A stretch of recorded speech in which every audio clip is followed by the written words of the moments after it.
Hi, everyone. Welcome to Pittsburgh Sports Memories. I'm Tim Hannon. And I'm Steve Ward.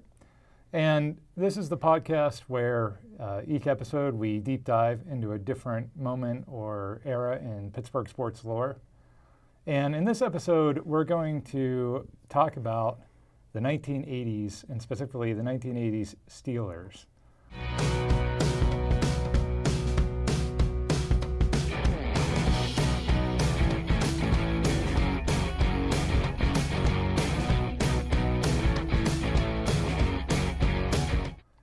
And this was an era that was kind of interesting. I'm kind of excited about this because I was born in the late 70s, and so this was kind of the era I grew up as a fan in. And so I have some fond memories. However, it wasn't a very fun era in terms of actually winning football games. It was the Steelers are a team that since 1972, and this is a pretty remarkable statistic, there's only been 7 losing seasons for the Steelers since 1972, but 4 of those 7 losing seasons came between the years 1985 and 1991. And so this was not a good era for the Steelers, but it was an interesting one and a colorful one, and so we'll talk about it today. Yeah, 1980s. We got the Smurfs, Parachute Pants, He-Man, and some pretty bad Steeler teams. This is a little bit before my time. I really didn't start watching the Steelers till the Cowboys, so I had to do some research on this one, but it was interesting to delve in and find out a lot of facts about the team and how it was run and the decline from the 70s into the 80s. I think it is enlightening. It is, and we'll kind of talk about that near the end, sort of the reasons why things went south. But if we're going to talk about the 1980s, let's start right at the beginning of the decade. Specifically January of 1980. That's when the Steelers wrap up the 1979 season by defeating the Rams in Super Bowl 14. It's their 4th title in 6 years. It cements their legacy as arguably the greatest team of all time. So now we're headed into the 1980s. People are talking about one for the thumb. And in 1980 and in 1981, the Steelers are mediocre. They post 2 500 or better seasons, but they missed the playoffs both of those seasons. Things are starting to decline a little bit. A few guys are retiring, but there's still a lot of key players there from the 70s. And in 1982 and 83 and 84, those 3 seasons, the Steelers make the playoffs all 3 years. They win the division 2 of those years. And then in 1984 specifically, they have a pretty good season. They're the only team that beat San Francisco that season. San Francisco went 18-1 and won the Super Bowl, but their only loss came at home against the Steelers. And then the Steelers made the playoffs and pulled a massive upset in Denver against the 13-3 Broncos. The Steelers were 9-7, and the Broncos were 13-3. And it was a really great game. It was one of those great Steeler games that not a lot of people remember because of the era. But it was tied in the final minutes of the game, and the Broncos had the ball, and you thought John Elway was going to lead one of these famous last-second drives. And Eric Williams, who was a defensive back, who, again, no one would ever remember for the Steelers, it intercepts Elway, runs it back to the 2-yard line, sets up the game-winning touchdown. And the Steelers go to play in Miami for the AFC Championship, where they lose pretty heavily to the Dolphins. And a Dolphins quarterback that we'll talk about later. It was Harvey the Toast Clayton. Harvey the Toast Clayton, yeah. Yes, was the cornerback. I forgot about that. Yeah, that's right. That was Harvey Clayton did not He not couldn't do well handle in that the Marx brothers, I guess, Duper and Clayton. Yeah, Duper and the other Mark Clayton. There were 2 Claytons in that game. Yeah. Yep. That was Dan Marino in his prime for yes, sure. It was. So disappointing, right? They lost in the championship game. But they here we are. It's halfway into the decade almost, and the Steelers are still competitive, and they were 1 game away from the Super Bowl, and so now sort of heading into the second half of the decade. At this point, a lot of the guys from the 70s had retired. The Steelers had 10 Hall of Fame players in the 70s, 5 on offense, 5 on defense. 7 of those guys were retired. Joe Green. Is it 11 now? No, it's 10 with Donnie Shell. Oh, it is with Donnie Shell. Yeah, Okay. so Green, Lambert, Blunt, Bradshaw, Harris, and Swan had all retired. Stallworth, Webster, and Donnie Shell were still there. Of course, they were up there in years at that point. And then, of course, Chuck Noll was still the head coach. And so you had some of those guys falling away, but they had stuck in some younger guys that they thought maybe were going to fill some of those holes. They had a running back named Frank Pollard, who a lot of people thought was going to be the next Franco Harris. He was kind of a power back, and he was very instrumental in that 1984 championship run. They had a young receiver named Lewis Lips, who was really, really talented as both a receiver and a kick returner. He's a guy that I just always wondered if he would have played 10 years later, 20 years later, or even 10 years earlier, he might have been in the Steeler record books. Would you say he was the best player of the 80s for the Steelers? I mean, outside of Rod Woodson, I'd say he was the most talented. when Rod Woodson came in, a couple years Rod Woodson later. came in a couple years later, Yeah. and was pretty good too. The hard thing for Lips was that he played on an offense that was just so bad, and we'll sort of talk about that later. So I think when you're a receiver, at the time we're recording this, we're in between the 2019 and 2020 seasons, and the 2019 was the year where we had Duck Hodges and Mason Rudolph, and you kind of saw the receivers can only do so much when you don't have good quarterbacks throwing to them, and I think Lips was probably a victim of that. So you had some good players on offense. You had a decent offensive line. Tunch Ilkin was a Pro Bowl tackle. Gary Anderson was the kicker. You could argue that he was the league's best kicker at the time, and maybe one of the best all time. And then on defense, you didn't quite have the steel curtain anymore, but the Steelers had tried to adjust. In 1982, they switched to a 3-4 defense. They were one of the first teams to do that because they had a lot of good linebackers. And their linebacking core consisted of 3 guys who made the Pro Bowl, Mike Merriweather, Robin Cole, and David Little. And then the other guy was Brian Hinkle, who was a very solid player, ended up starting 116 games over the course of his career for the Steelers. So guys had retired, but they were sort of plugging some holes, and you sort of had some false hope. The quarterback at this time was a guy named Mark Malone. And Mark Malone was a first-round pick in 1980. One of the few times the Steelers used their first-round pick on a quarterback. I believe Bradshaw and Roethlisberger are the only other times in the last 50 years where they used their first-round pick on a quarterback. And he was an athletic quarterback. They actually used him as a receiver. He had one of the longest receiving touchdowns for a long time. He was the answer to the trivia question. What was the longest receiving touchdown in Steeler history? Yes. Yeah, I think. And did Bradshaw throw him that pass? Yes. Yeah. And then I think the one that got broke, Juju Smith-Schuster broke that like a year or two ago. Okay. Yeah. Yeah. And they had Woodley too. Didn't they have Woodley? Yeah. They had David Woodley, because I remember Ilkin and who's his buddy? Craig Wolfley. Yeah, we're on when they had their radio show. We're talking about the one year they lost to Miami, and they were like, that was the consolation prize where they got David Woodley from Miami. Yeah. They had some other quarterbacks in there. I think Cliff Stout started a. Well, he'll come into play with the Marino talks later. Too. Right. Yeah. Right. But when the Dolphins drafted Marino, the year before that, they had made the Super Bowl with David Woodley.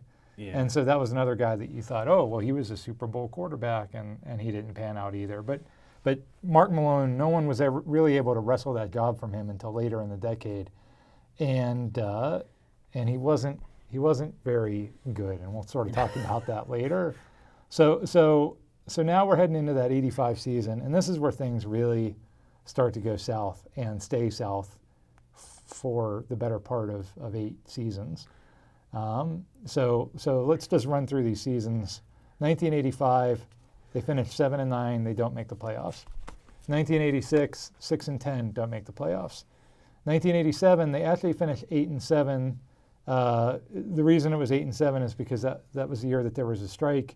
They had to cancel a game, and then they played 3 games with so-called scab players because the players were holding out. So the owner said, "We'll just bring in other guys to play." And the Steelers had a pretty good scab team. Steve Bono, who later became the starting quarterback for the Kansas City Chiefs, was the Steelers scab quarterback, and he won 2 of those 3 scab games. So 8-7, but maybe not. Probably wouldn't have been 8-7 without that strike, and they still didn't make the playoffs. So it looked better record-wise, but they still didn't make the playoffs. 1988 is where things really bottom out. Steve, you talked about answers to trivia questions. That'll be an answer to a trivia question because it'll be one of those last time since questions. They finished 5-11 that year, and they have not finished worse or even equal to that since then. So anytime the Steelers are having a bad season, they'll say, this is the worst record since 1988. And the thing that really stunk about that season was that they actually started the season 2-10. And then they got hot and won a few games at the end of the season to finish 5-11, which was horrible timing because it ruined their draft position. It pushed them down to the 7th overall pick the next year. And in the 1989 draft, 4 out of the top 5 picks were future Hall of Famers. Was that the Jimmy Johnson draft where he traded Herschel Walker for? It was. For, let's see, Troy Aikman, Michael Irvin, I think Emmitt Smith was in that. So that 89 draft, it was Troy Aikman, Barry Sanders, Deion Sanders, and Derek Thomas were 4 of the first 5 picks. And the Steelers were securely in that top 5 until they decided, let's win a bunch of games at the end of the season that don't mean anything. So it was just sort of icing on the cake. They were bad, and then they won games to finish in the middle of the pack. Yeah. Yep. Yeah. 89 was a fluke miracle year. We'll hold that one for later. That was the one year that they did make the playoffs during this span. And then in 1990 and 91, they missed the playoffs both of those years. And after the 91 season, Chuck Noll finally calls it quits. And here's a fun trivia question. Chuck Noll's last NFL victory came against which NFL head coach? Well, I only know because I see the notes. It's Bill Belichick. Who was he coaching for? Cleveland? It was when Belichick was coaching Cleveland. Wow. Nice. So Chuck Noll and Bill Belichick are actually linked. His last victory came against Bill Belichick. Kind of a fun fact. So some specific kind of lowlights during that era. I tried to sort of pick out a list, and this is certainly not a comprehensive list, but I just tried to pick out some of the more, shall I say, miserable statistics and moments. There was a game in 1985 where the Steelers were playing at San Diego, and their once vaunted defense allowed 8 touchdowns in a game at San Diego, 8 touchdowns. In 1986, they lost to the Browns at Three Rivers Stadium, and why that was significant is because up until that point, Three Rivers Stadium opened in 1970, and up until that point, 1986, the Browns had never won at Three Rivers Stadium. And it was such a source of pride. And even the 1985 season where we were pretty bad, we beat them in a very close game on a last-second Gary Anderson field goal at Three Rivers to keep that streak alive. And I remember as a kid, that was such a big deal because I hated Cleveland. And I loved that we had that streak going. And it really hurt when we finally lost to them at Three Rivers in 1986 and then kind of kept losing to them the next couple years after that.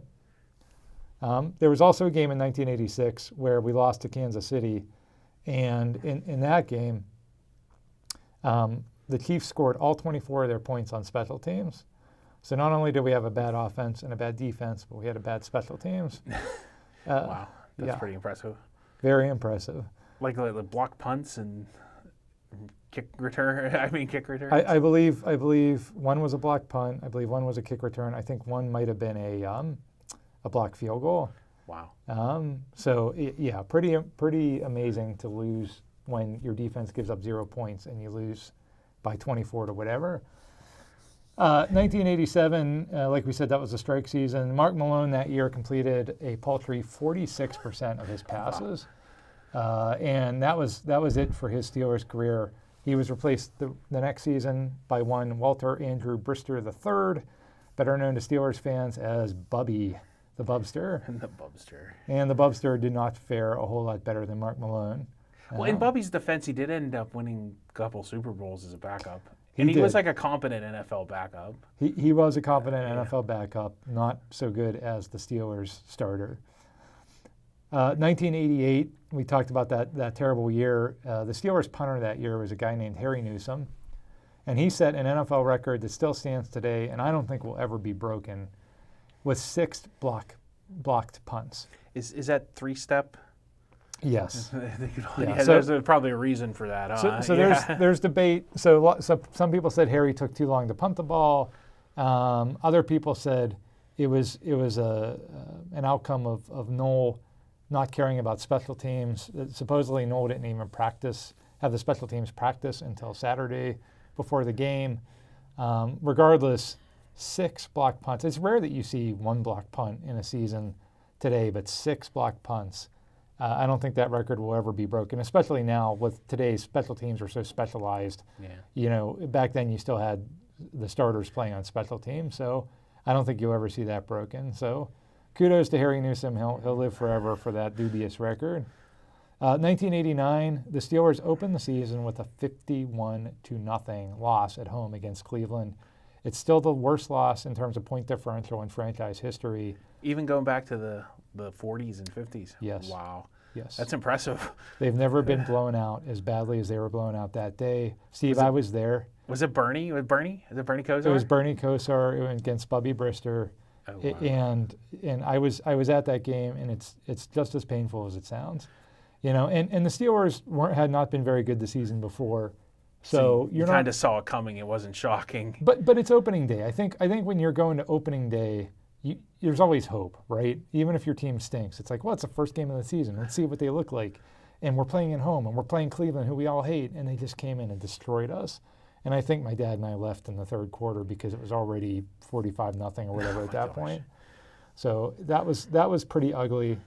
1990, they fired their offensive coordinator. Their offensive coordinator in the 80s was Tom Moore. And if you recognize that name, it's because he went on to become the offensive coordinator in the 2000s with the Indianapolis Colts under Tony Dungy, who was the Steelers' defensive coordinator in the 80s, and went on to lead some of those great Peyton Manning Colts offenses of the 2000s.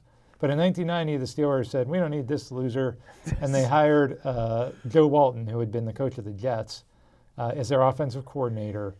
And the offense went from, and in their defense, I mean, they had a bad offense. It wasn't like Tom Moore was doing Peyton Manning-esque things with the 80s offense. But when they hired Joe Walton, it went from like terrible to historically bad.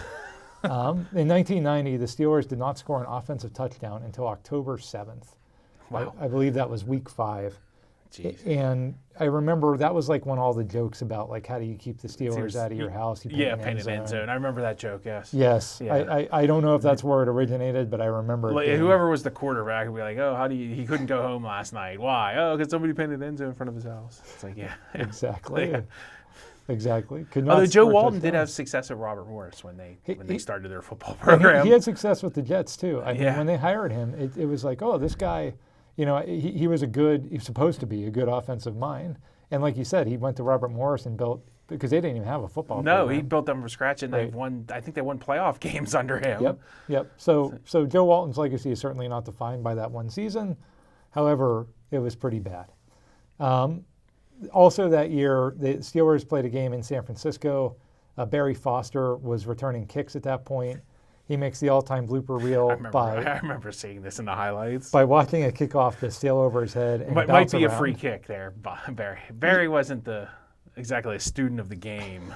Yeah. He treated it like a punt. He just let it bounce, and he's standing there, and the 49ers ran and picked it up and ran it into the end zone. And they showed that for years, and will probably still show it for years as one of the all-time bloopers. But that year was interesting, 1990, because the Steelers actually put together a decent record, and they actually had a chance to win the division in the final week of the season. They were playing at Houston, and if they won the division, and if they lost, they missed out on the playoffs yet again. And so playing at Houston, at that point, Houston was really good. We'll sort of talk about them later. Jerry Glanville? It wasn't Glanville. It was Jack Pardee at that point. Oh, it was the old Washington Redskin guy. Yep. Okay. Yep. But they had that really dynamic offense. So it was going to be a hard game. Playing at the Astrodome was not very easy. Yeah. Not easy. However, the Steelers got very lucky because the week before, Warren Moon, the Hall of Fame quarterback for the Oilers, had gotten injured, and he could not start this game. So now the Steelers get to play this very critical end-of-the-season game against the Oilers' backup quarterback, a guy named Cody Carlson, nicknamed the Commander Cody Carlson. And the Steelers promptly get routed in Houston by Commander Cody and miss out on the playoffs.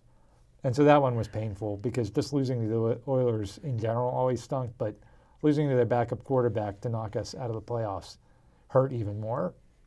And then 1991 is another miserable season. And the one thing I remember most about that season was Thanksgiving Day. So when I was a kid, I don't know about you, Steve, but like Thanksgiving Day was like my favorite holiday. Loved Thanksgiving Day. And that year in 1991, Pitt was going to play Penn State. I believe that game was like at noon. Yeah. And then the 4 o'clock NFL game was Steelers at Cowboys. So you had like these two great they were rivalries. traditional Thanksgiving Cowboys game. Yeah. Oh, wow. Yeah, and that was the first time, I think, in my lifetime that the Steelers played on Thanksgiving Day.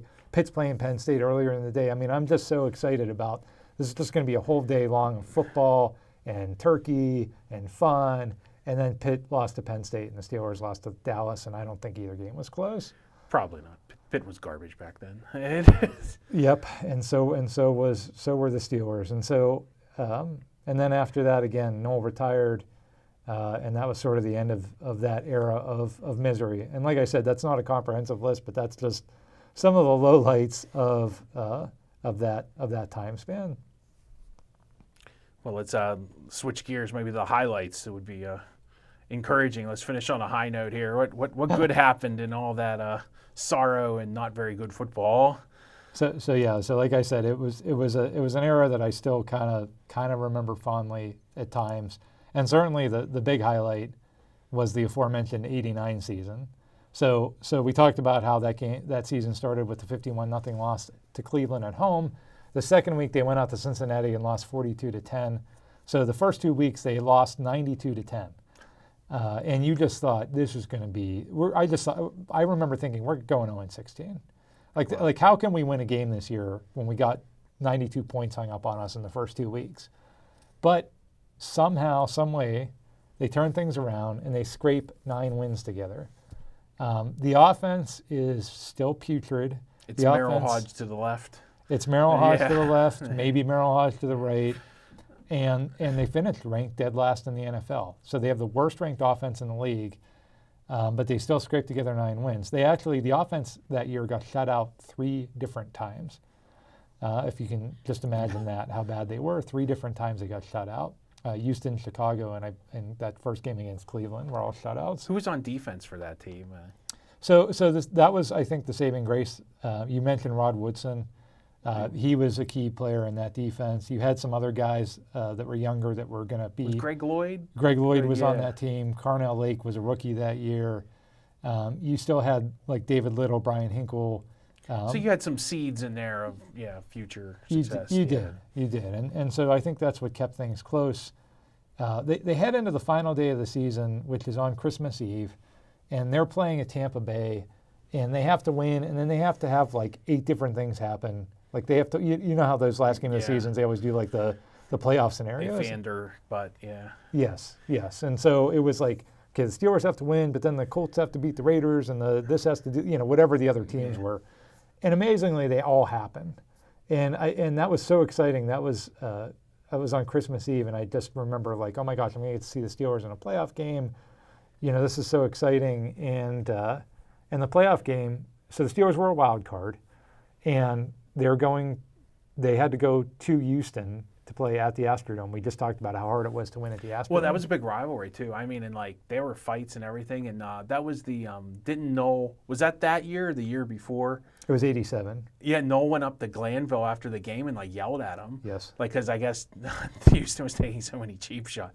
I mean, and you figure this is the guy that lived through like the Cleveland games where like Turkey Jones was dropping people on their head, and he must have been really mad. Yeah, I don't know what Houston was doing, but Chuck Noll didn't like it. I mean, Houston was a very, very dirty team under Glanville. Was Dolman on those Houston teams? Or that might have been later. Chris Dolman from Pitt. Yeah, I think he was later. Yeah. They played dirty. That's what I remember about those teams. Great Jerry Glanville story. I was watching an interview with Eric Dickerson, the great running back, and I guess he played with Glanville in Atlanta. Oh yeah. And he said they were talking about coaches, and he was talking about the guy at USC he played for, who's like, I forget the guy's name, but he was a great coach. He's like, oh, this guy's a great coach, and he's like, but I played for other people, and I was just like wondering how they got the job or why they got the job, or and like they're like, well, who was it? And he wouldn't say it first, and he was like, I'm just about Glanville. So Jerry Glanville is not well respected.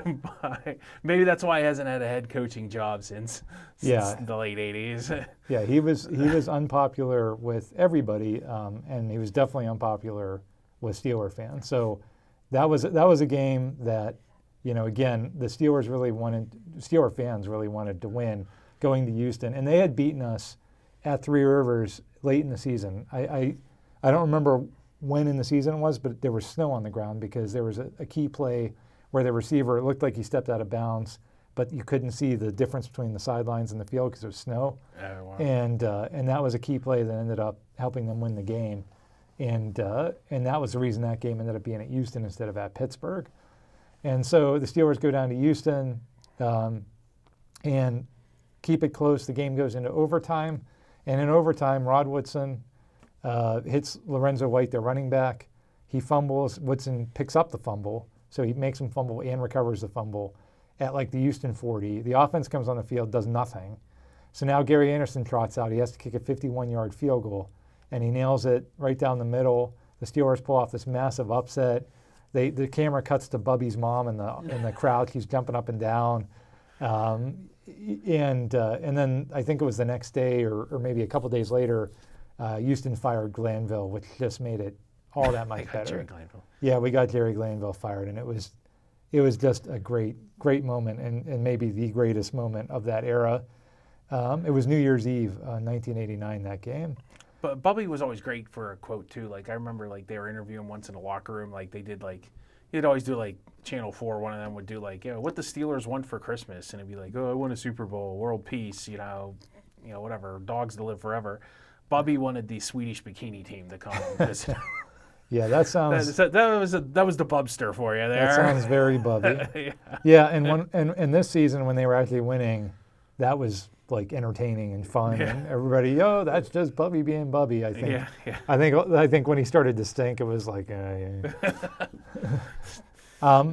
So they beat Houston, and then they go to Denver for the divisional playoffs, and they almost pull another upset. They were actually up 10-0 in that game. Denver comes back. Elway leads a last-minute drive to take the lead, but they were up 24-23. They were only up by 1 point, and the Steelers still had a chance. And so everybody's thinking, okay, if we can just get in field goal range, Gary Anderson nailed a 51-yarder last week. This is Mile High Stadium. He could probably kick one from 60, and it just didn't materialize. Denver had the number 1 defense in the league that year. They were very clutch. They stepped up. And they made Brister fumble, and that was the end of the game. There was one play on that drive, though, where Brister threw a pass. It was like a 15-yard pass to a receiver that, again, no one would ever remember, named Mark Stock. And Mark Stock dropped it, and that would have not necessarily put him in field goal range, but it would have kept that drive going. But whatever, it wasn't meant to be. Had they won that game, they would have played at Cleveland for the AFC Championship. That was the drive? Was that the drive year or the No, that was the fumble year? No, that was drive was 86, fumble was 87. Oh, they just beat Cleveland straight up. 89 was just we lost to the championship game without a tragedy happening. So, for Cleveland fans, that was their best. And Denver got blown out in the Super Bowl as usual. As usual, right. It was a very Was that the 55-10? Yeah. It was. Yeah, 55-10. Oof. Yeah, that was a very familiar script back then. Denver beats Cleveland. Denver loses to whoever the NFC team is in the Super Bowl. The Steelers almost interrupted that script, but again, wasn't meant to be. So that was definitely the highlight of that era. I think the other thing that a lot of people forget about that era was the AFC Central was a very colorful division at that point. So there were 4 teams. It was Cleveland, Houston, Cincinnati, and Pittsburgh. And the 4 coaches were so for the Browns, it was Marty Schottenheimer, who was a very big personality and of course is sort of best remembered for having a lot of great teams and always choking in big games. Sam Wyche was the coach of the Bengals. That was another guy, crazy. I mean, they called him Wicky Wacky Wyche. He just passed away, recently. He did. He just passed away, yeah. He was kind of like the precursor to Belichick, where he'd find ways to bend the rules. The NFL would have to make new rules because of stuff he did. One of the things he used to do is he used to bring 12 guys into the huddle, into the offensive huddle. Yeah. And then when they broke huddle, he'd run one guy off the field. So, like, for example, he'd bring 3 receivers into the huddle on a running play and then run one of the receivers off the field. And so the defense would line up thinking it's a pass because there were 3 receivers. But it would be a Yeah, and so the NFL made a rule where you're not allowed to do that anymore. One of my favorite Sam Wyche clips is there was a game at Riverfront Stadium where his fans were throwing snowballs at, I think it was the Seattle Seahawks. And this was literally in the middle of the game, like not before, not at halftime. In the middle of the game, he picks up a microphone. I don't know where he got a live microphone. Yeah, somebody gave him from. a microphone. That's the best part. Yeah. Yeah, and he just gets on the microphone. He screams at his fans at Riverfront Stadium, and he says, "You're not in Cleveland. You're in Cincinnati. Like, act like grown-ups." Yeah, that was Sam Weiss. That was on the internet too. Like that made the round. We're not in Cleveland. Yes. I like Sam Weiss. I know he's one of our, but he was always a fun guy to listen to and stuff. He was very, like you said, I think he was a player for Paul Brown. I think he actually played with Paul Brown. Yeah. Which, gosh, we're getting old. Paul Brown, and then he was a coordinator under Bill Walsh. Bill Walsh, yeah, in San Francisco. So he kind of had that, and he had Kane Anderson, so they kind of had that, dink and dunk, Right. West Coast offense. So. Oh, and he was very successful. They were within 30 seconds. He almost won Cincinnati a Super Bowl. It had some defensive coordinator that, maybe should have blitzed a little more or something. Was that Dick LeBeau? Yes, it was. Okay. Well, their problem was Tim Krumrie got hurt. Or if you Yeah. watch that game, that Super That Bowl. really ugly injury. Yeah, and he was their best defensive player. Okay. And once Tim Krumrie got hurt, that kind of limited their ability to blitz. But Yep. this isn't the Cincinnati Bengals podcast. So. Yeah, we can talk about the 80s Bengals on another podcast. And then, of course, Houston, the coach was Jerry Glanville, who we just talked about, and just a dirty team. We talked about how Noel threatened him at midfield. So it wasn't just Chuck Noll that hated Glanville. The whole division hated Glanville. Sam Weiss, there was an infamous game where Cincinnati was beating the Oilers 45-0, and Sam Weiss attempted an onside kick. Yeah, the spite kick. Yeah. I mean, Yeah, onside kicking when you're up 45-0, just to stick it to Glanville harder. This is all stuff where I feel like the age we're in now, like the social media. Oh my God, can you imagine? Twitter, people would be fainting, like the clutching of pearls that would go, you know what I mean? Oh my stars, who cares? Get over it.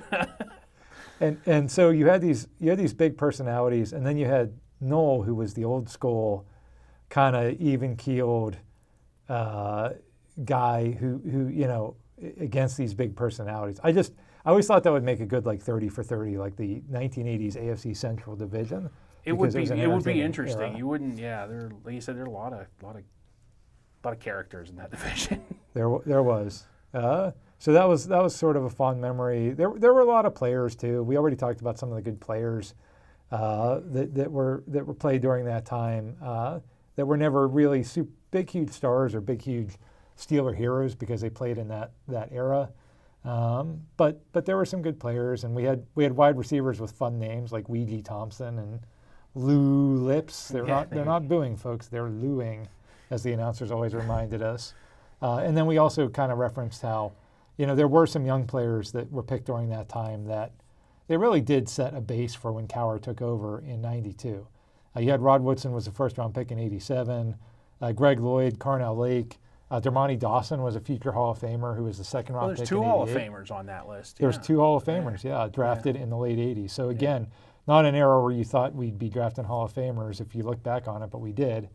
And then there were even a bunch of role players that became important to those Cowher teams. Eric Green, Barry Foster, even Neil O'Donnell, who certainly has a mixed legacy in Pittsburgh, but had some success as well. So like you said, Steve, good to remember that there were some good times along with the bad times. For me personally, like I said, that was my childhood. I started going to games in 1987. My dad had season tickets since the stadium opened, and I always enjoyed that experience. Didn't really get to see them win a lot. But one thing I resented was how we were just still living in the 70s, even into the late 80s, and honestly, even into the 2000s, I thought, until we finally won that fifth Super Bowl. And one of the things I remember really clearly was when the Steelers scored a touchdown at Three River Stadium in that era, they would play the Steelers polka song. I remember that. So Merrill Hodge would run into the end zone and they'd be like, Franco, Franco. It's like, they Franco, never changed the names? No, it's like those guys have been retired for 7 years. What are you playing Wow. that song for? Nice. But it was just, everything was about the 70s. And for me, I'm like, I don't remember the 70s. I was 2 years old. And so I just always kind of resented that. I remember Mad Magazine actually making fun of that back when, gosh, like look how old I am. Like there used to be Mad Magazine, and like they would like do movie spoofs, and they were spoofing Groundhog Day, and they had like Steeler fans talking about it, and they made that joke. It was like, oh, all they ever talk about the 70s because they've won since then. I mean, how many times do you hear that? But yeah, just to get, they just definitely the fans were definitely stuck in the 70s. I mean, that was I don't blame them. You waited 30 years for the Steelers to ever do anything, and here they become one of the greatest teams of all time, man. Well, hey, hang on to it forever, I guess. I mean, it's going to be like that with the Patriots fans, and why not? True. I'm not going to take that away from somebody. True. And I think the other thing that maybe we didn't consider is that wasn't a great time for Pittsburgh in general. Well, the mills all closed in the early 80s, because I remember my neighbor worked in the mill, like when I was a little kid, because he had dogs, and the one dog would howl all day was at the mill. And then, like in the mid 80s, he didn't work in a mill no more. Like the Homestead Mill closed, and I mean, I was young, but I remember that happening. And I remember my dad lost his job a couple times. He worked in a hospital. I mean, they were closing hospitals, so I mean, Pittsburgh was pretty rough, especially in the early 80s, and really didn't come out of it till the 90s. I mean, like economically. Right. So and now you didn't have the Steelers, the great Steelers, to sort of be that source of pride. Yeah. And really, all the sports teams back then were bad. Well, there really wasn't. Yeah, in the 80s, there really wasn't much of anybody that was any good. Right. I mean, even Pitt stunk. Yeah, college teams, pro teams, everybody was bad. And so I guess you really can't fault people for hanging on to the 70s at that point. I remember watching games on TV, and of course, again, the opening of the game, the Steel Curtain legacy lives on. They did just always reference the 70s, and those were the years where, because we were one of the bad teams, we always got like the C-list announcers, and those were always the color analysts were always the guys that played played against the Steelers in the 70s. Yeah. I remember Collinsworth was a lot. Well, that would have been too early for him. He would have still been playing by then. But like Bob Trumpy played for the Bengals, and guys like that. And I remember. I just remember Fouts, like when he first started, like if was like that, and he doesn't seem as bad now. Maybe I've gotten older, I don't notice it as much, but it seems like Fouts maybe has mellowed on that a little bit. Because Fouts was always pretty bad. Like it seemed like he was pretty anti-Steeler. Well, and that's what everybody believed was these guys played against the Steelers, and so they hate the Steelers. And maybe they did, but also if they were saying negative things about the Steelers, it's because they were bad. Yeah, it's also because they were bad. Yeah. And so I know in my house it would only be a matter of time before the TV volume got switched off and Myron got turned on the radio. My brother and I used to always hate that because it didn't quite sync up and. Oh man, I forgot about that. Yeah, my parents were big on that too. Like and that was more in the 90s when. Oh, that happened for years, because you can't do that today because now it's not even remotely not even close. You'd think somebody would make an app. There's $1 million idea. There is. Make an app to sync up your audio with your video. But I hated that because Jack Fleming and Myron Cope were the radio announcers. And Jack Fleming. Jack Fleming was. Ooh. Now like I said, I didn't listen to Jack back then, but I remember there was a game. They lost to Kansas City with Joe Montana and Marcus Allen, and they kicked like a late field goal to win it. And I was in the car listening to the radio because my mom and my sister wanted to go shopping, and then I was like, I was along for the ride because I wasn't staying home. So like I just remember listening to Jack Fleming, and like he was always like he's like where Bill Hillgrove is now. Like every play is like 5 minutes late. Because I just remember that field goal, like he's like, okay, they're setting up, I think it was Morton Anderson, or I can't remember who the kicker was, but he's setting up for a 50-yard field goal, and then there's that pause, and it's in Kansas City here, and it's like, well, I guess I know what happened, and then like Jack Fleming, like 30 seconds later, and it's good. Yeah. It's like, no. And so yeah, that was we always got the bad announcers, and the guy that The guy that I remember also during that era who we got a lot was Joe Namath. And Joe Namath did games? I didn't know that. Wow. he was an announcer back then, and not a very good announcer. The thing I remember, whenever Joe Namath used to call Steeler games, he would say, number 87 with the touchdown, 72 through a nice block, and it's like you don't know their names, do you, Joe? No, I guarantee you, I don't know their names. And again, one of those things that if it happened when I played today, for Beaver, yeah. yeah, I mean, one of those things. Well, you can't say he's a Steeler hater because he's from Western Pennsylvania. No, he wasn't anybody here. He didn't really know who he was talking about or where he was probably half the time. But he, he certainly likes Susie Colbert. Yeah, I mean, he years later it came out he had a pretty heavy drinking problem. However, that was one of those things again that if that happened today, you'd have that screen captured or whatever and put on Twitter. But back then, nobody was even watching these games outside of Pittsburgh. So just miserable to watch games, miserable to go to games, and for me, the real low point. There was a Monday Night Football game in 1991. We were playing the Giants. The Giants were, at that point, the defending Super Bowl champions. And it's Monday Night Football, so you're really excited because we never played on Monday Night Football. And it's at the River Stadium. And the Giants go up 20-0 before halftime. So right away, it's a blowout. And in 1991, we talked about teams being all bad through the 80s. Well, in 1991, the Pirates were good, yeah. The Penguins had won the Stanley Cup. And the Pirates, earlier that day, had won Game 5 of the NLCS at Atlanta to go up 3-2 in that series. That was a great game. That was, if you remember, there was the game where David Justice missed third base and they took away a run from Atlanta, and that was the difference in the game. And so everybody's on this high because the Pirates had just beaten Atlanta. The Penguins were the defending Stanley Cup champions. Going to watch the Steelers, and the Giants just go up 20-0. And I remember the whole stadium very sarcastically started chanting, "Let's go Bucks." And that's unprecedented. It's unprecedented. Yeah. I mean, it was the only time in my life I can remember the Steelers truly being the number 3 team in town. And that never happened before that. I don't think it ever happened since then. But that was the only time I can remember the Steelers really being the number 3 team in town.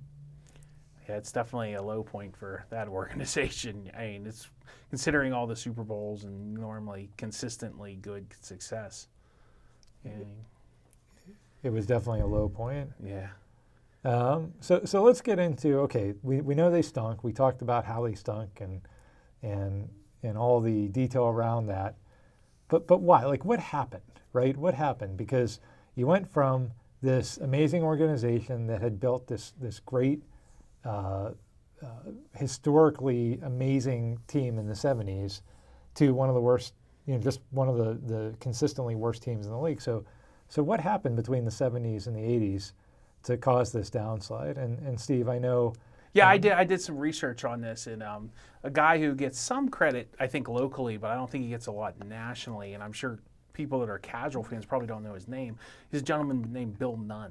And he worked at the Pittsburgh Courier. He was actually a reporter, but he had many connections in they were traditionally historic black colleges, African-American players. And back in the 70s, late 60s, early 70s, the AFL was still merging, and the AFL would take more of those players, but the NFL never did, and major colleges never did either. So they weren't exposed, or you didn't have the connections or the access that they have today. So back in the 70s, the Steelers hired Bill Nunn because Dan Rooney, isn't dumb or a racist, So he hires this guy, and he goes out and he starts scouting all these small schools with these great players on it.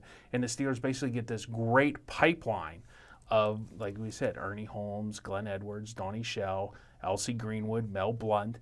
I mean, that's a great team there. And I think as the 70s went on, not just there was a lot of social change too, whereas that, the old, like Bear Bryant retired in the 80s, okay?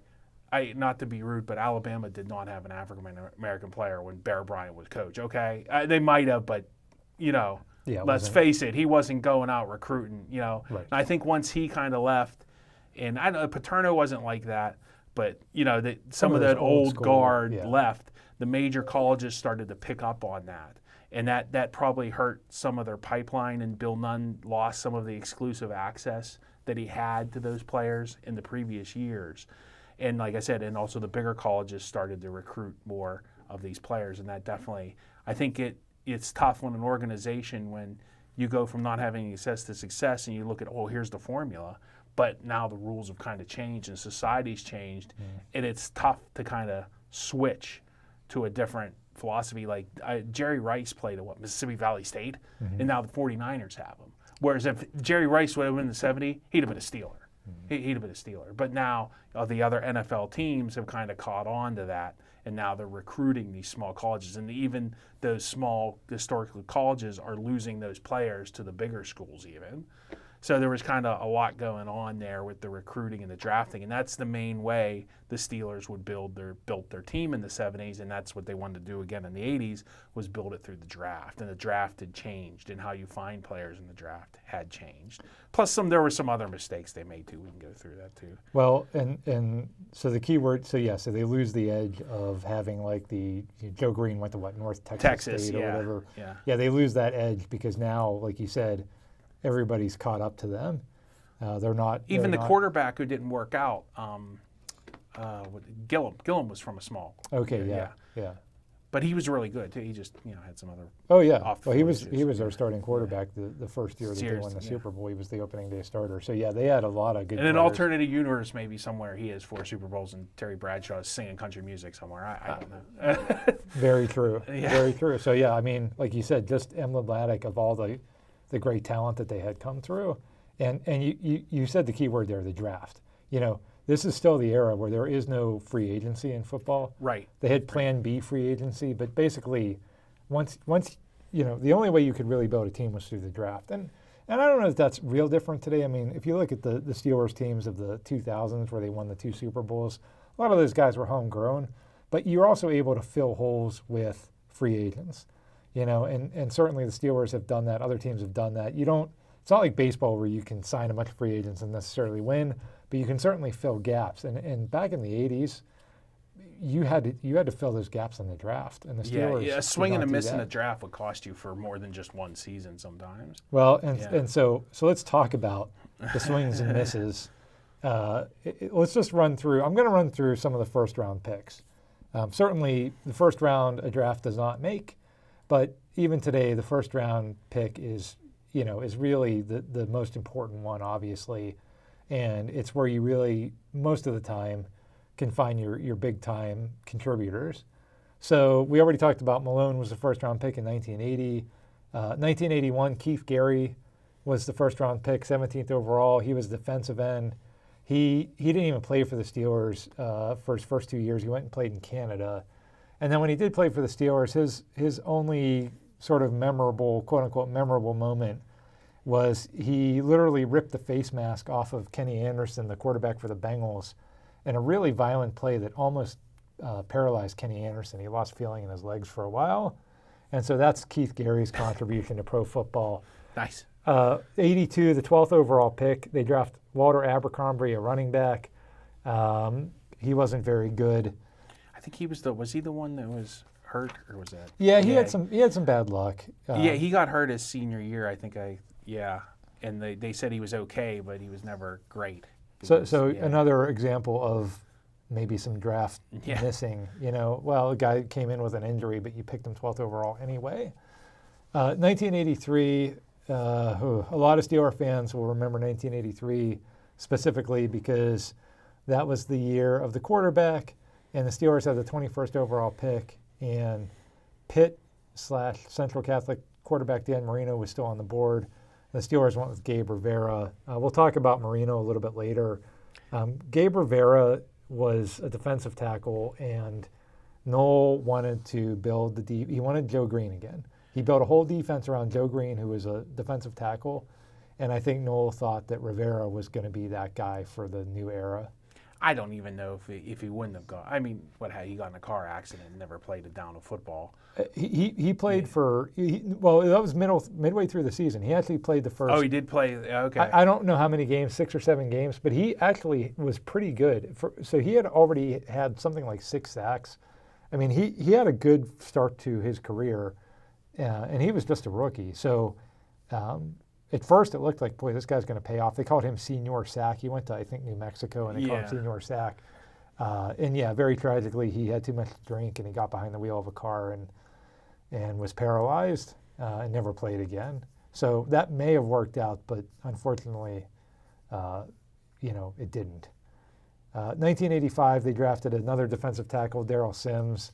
He never did anything. 1986, they had the 9th overall pick, and they drafted John Rienstra, who was a guard out of Temple. This guy was like your just prototypical.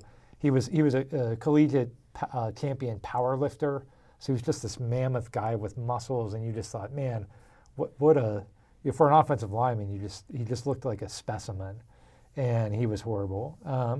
Never amounted to anything as an offensive lineman. Also apparently had a crippling anxiety disorder that really messed up his career. It's another one where you wonder, 20 years later, would they, with sort of the attention to mental health that we have today, Would they have caught it? Yeah. or would they have, because back then, anxiety, they might have just said, hey, suck it up, you're a football player, be a man.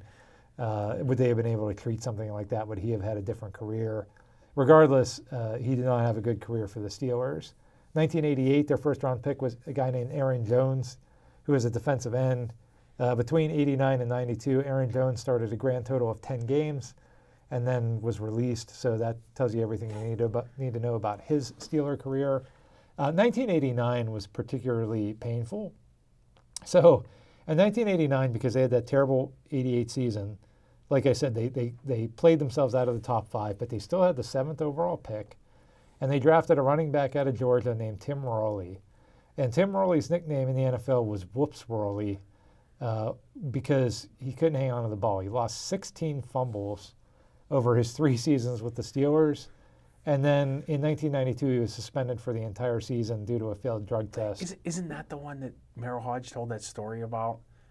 Yeah, it was Worley and him, I guess, in the backfield, and the Bubster at quarterback.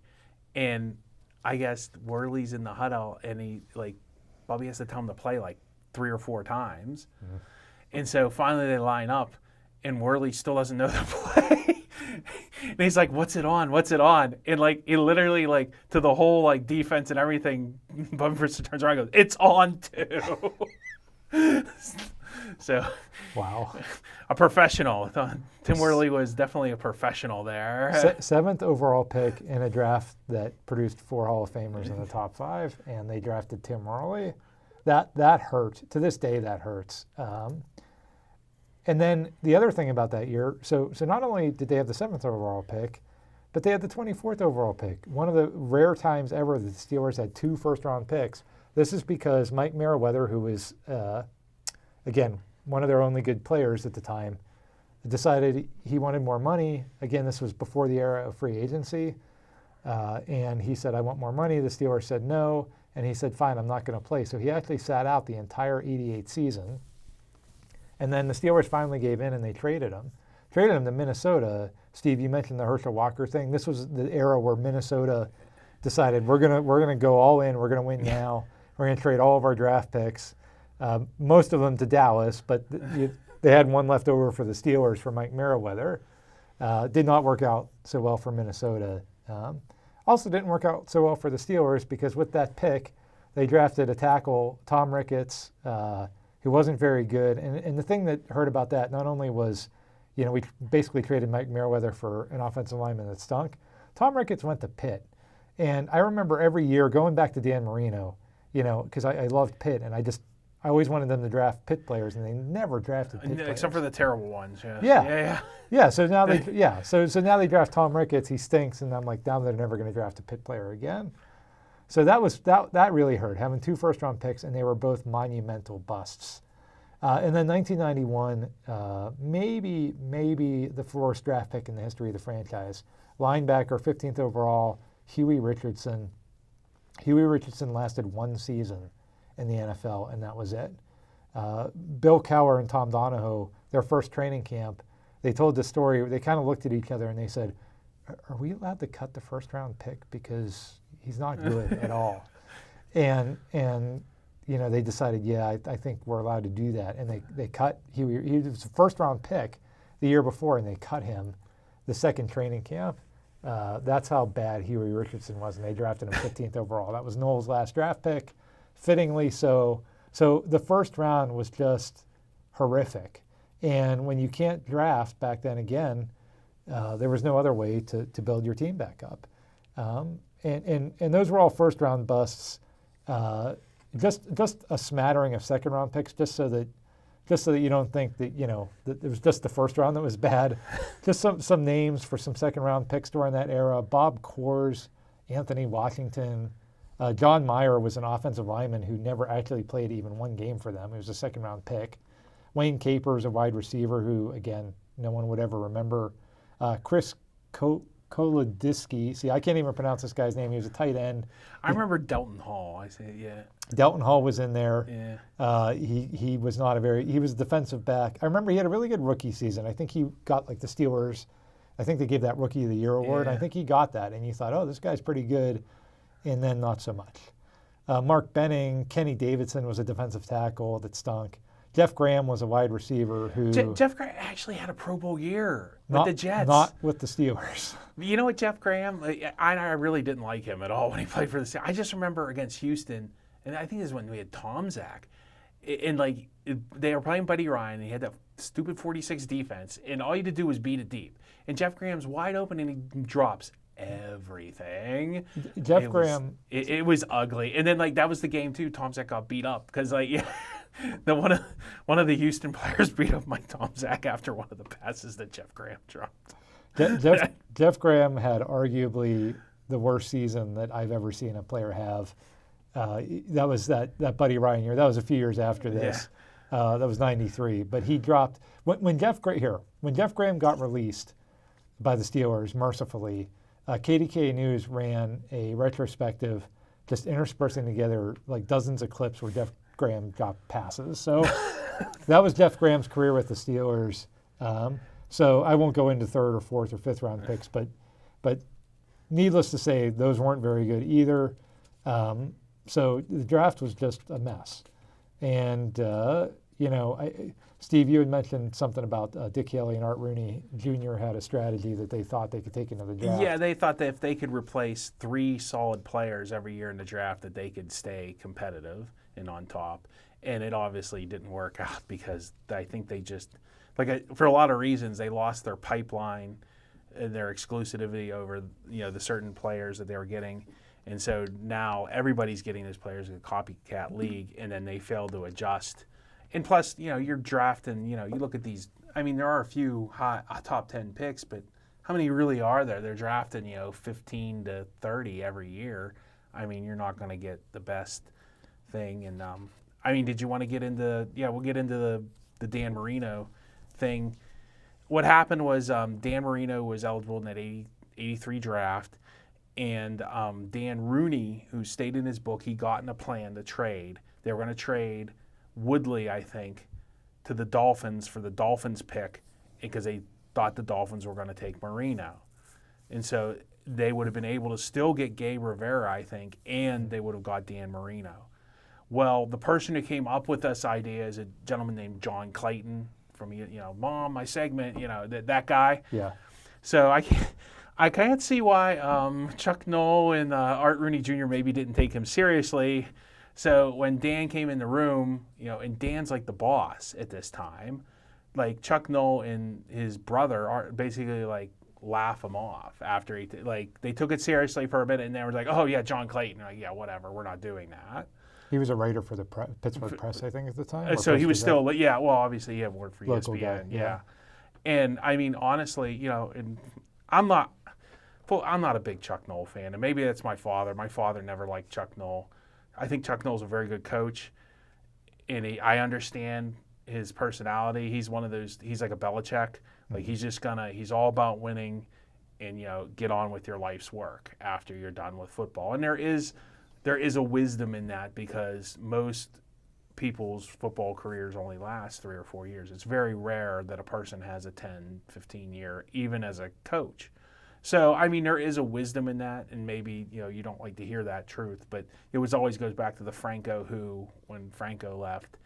It's just, you didn't have to say that. You know, Right. I mean, you could just say, well, we wish Franco the best. We're just, we're moved in a different direction. Or you could say, Franco who? I mean, okay, the dude did win you 4 Super Bowls. Yeah. Maybe owe him a little bit more respect to that.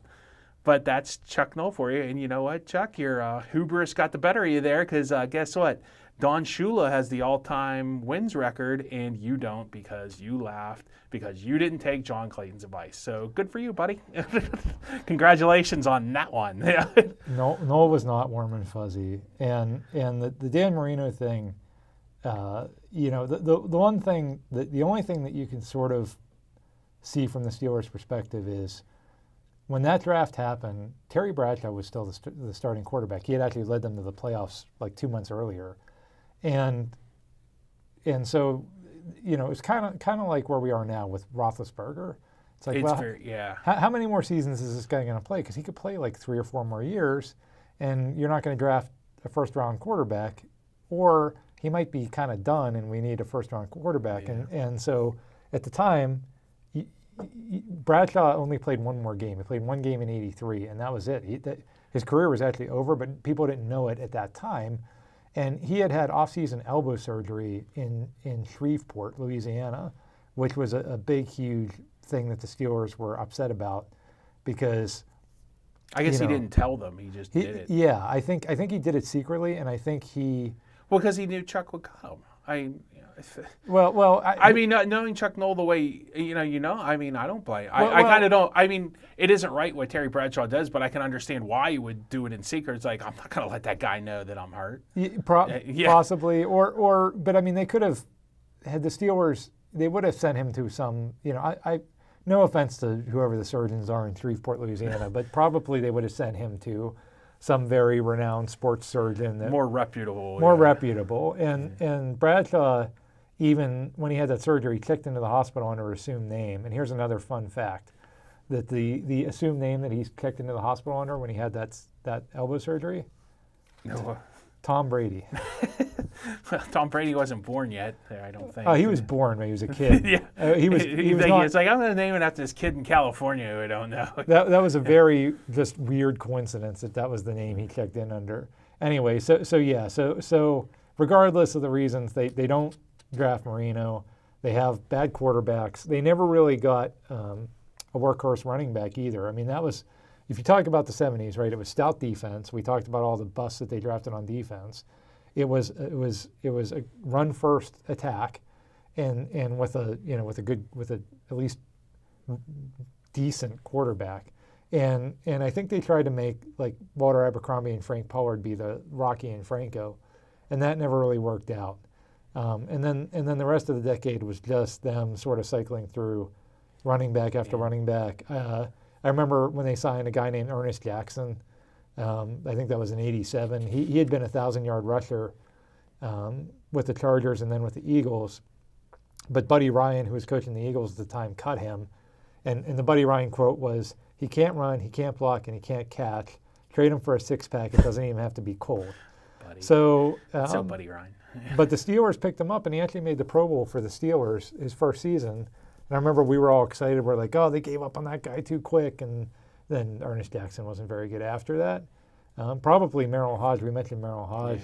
Yeah. He was a big game. He wasn't like a superstar, but it seemed like whenever the playoff game would start, he always would have a big game in the playoffs. That '89 run that we talked about, that doesn't happen without Merrill Hodge. So that was probably their best running back during that time.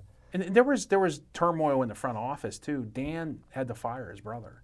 All right, and that takes I'm sure that's not easy, And Dan really didn't talk about it in his book. I only picked it up from Art Jr.'s book, and about they had an argument the year before, and then the next year Dan called him in and said, "You're done, And but that ended up working out because they signed a guy named Tom Donahoe, and I think they promoted Modrak, who built the Eagles, to all their success before he left. But he was with the Steelers back then, and like we said, you could see some seeds as those two guys started to mold the draft, and Noll started to kind of fade away.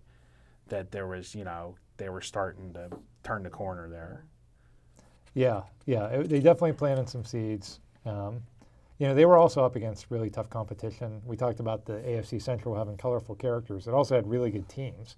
Cleveland had made it to 3 AFC championship games. Cincinnati was the AFC representative in the '88 Super Bowl, and then Houston was in the playoffs every single year, usually choking, but they were in the playoffs every single year with that run and shoot offense, which was very hard to stop. So, playing in that division was really hard during that time.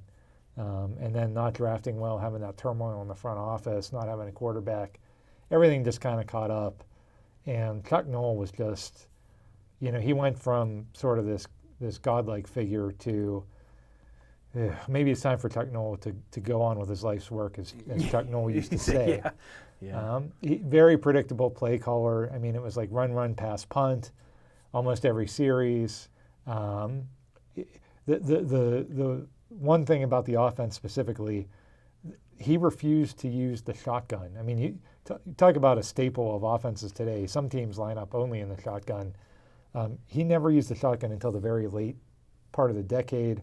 Their big trick play was a reverse that they used to run to Dwight Stone. That was as far as they would go in terms of trick plays. And so Noll the game had really passed him by.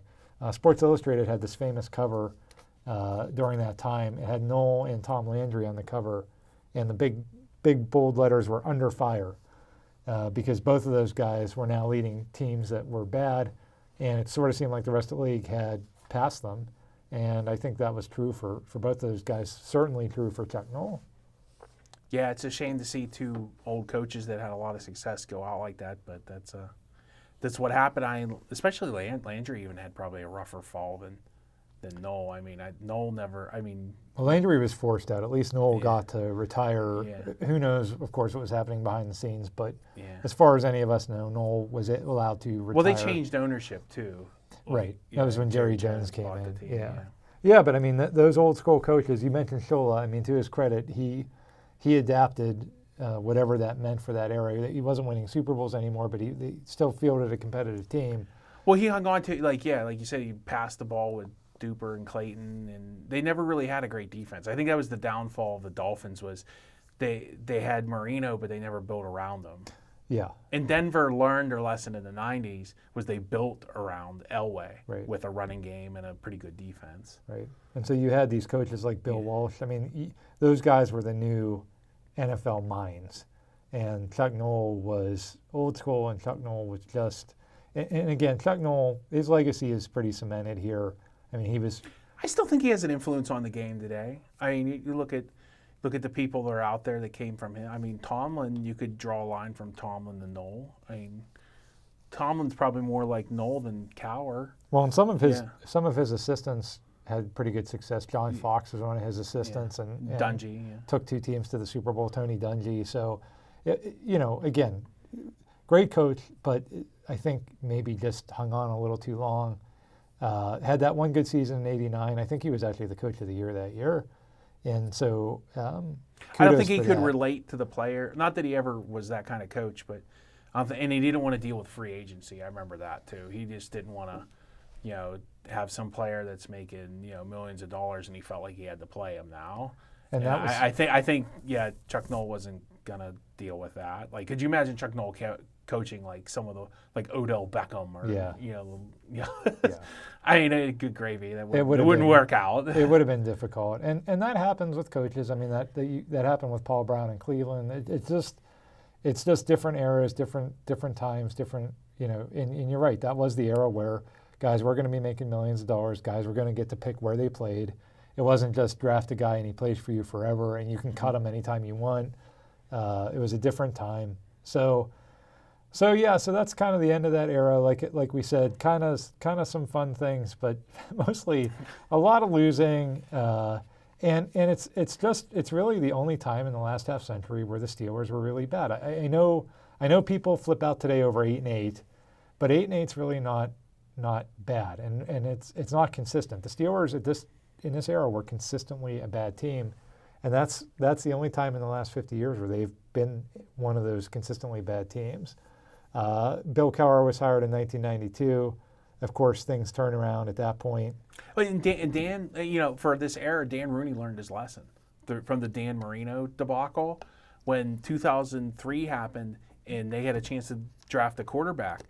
He said in the book, he said, I directed the conversation, we're drafting a quarterback. We're not, because Cowher wanted to draft Sean Andrews, the offensive lineman, and he said, no, we're drafting a quarterback. So, there was some, life experiences that, fast forward, you probably can thank the 3 new Super Bowls that we have from that 84 draft. And, him not being maybe, polished enough as an executive to be able to massage Noel and his brother. And now when they came up with Roethlisberger, well, whoever they were going to draft, they were draft one of the 3 Rivers, Roethlisberger or Manning. They probably would have won at least one Super Bowl, I figure, if they, no matter who they would have drafted there. But, I mean, it really did pay off. There are some lessons that were learned, and interesting how history goes like that. Yeah, and maybe you're right. Maybe they can tie some of that later success to lessons learned during that era. And hiring Cowher, too. I mean, Cowher was just the polar opposite of Noel. And I wonder if Cowher had retired in, say, like 86. Certainly Cowher was not, his star wasn't bright enough at that point, but would they have hired like a player's coach? Like, would they have gone total opposite, or would they have promoted a John Fox or an assistant? Right. They sort of would have kept the same mindset, and would that have worked out as well as it did under Cowher? Who knows? Yeah, geez. And back then, too, they didn't hire Tony Dungy, which is odd. But Yeah, a lot of people thought Dungy was going to be the guy whenever it took Noel. Dungy like 15 more years to get a job. It And wasn't. that says a lot. It was the late '90s until I think it was '96 or '97 97, that Tampa Bay hired him. Tampa Bay finally got sick of losing. Yeah, and so but regardless, it worked out pretty well with Cowher. And I think the one thing we can look back on this era is one where maybe we can be a little more grateful for the success that the Steelers have had as Steeler fans, because like I said, we tend to flip out over 8-8 or 9-7 missing the playoffs, and it wasn't not as bad and has never been as bad up until this point, at least, as it was during that 1980s era. Steve, any other final thoughts before we close out? No, thank goodness. Be thankful for what you have. You never know. Amen. Well, folks, thanks for listening. We really appreciate it. You can check us out on Twitter and Instagram as Pittsburgh Sports Memories. And please catch us next time. Please subscribe, and please leave us a review wherever you catch your podcasts. Thank you.